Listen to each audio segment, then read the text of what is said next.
This is our passion, to be inspiring women to really be more educated about this topic.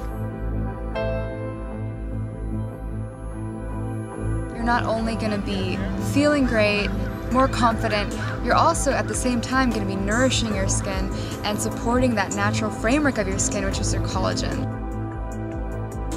We want to encourage that girl that,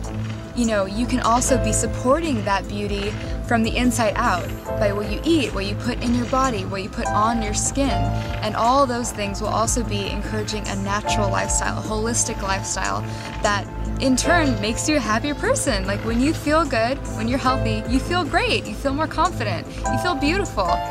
We want, makeup not to be a side issue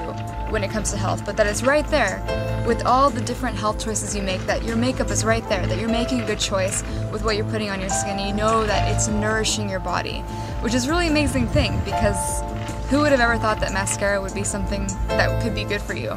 And with ours, when you talk about beeswax being the main ingredient with avocado butter and shea butter, these are all things that are nourishing your lashes, which is a total new concept for us to be thinking about makeup that way. But that's why this is such an exciting time for us, that we're being able to introduce a new way of thinking about makeup and thinking about your skin, to treat it with dignity and love.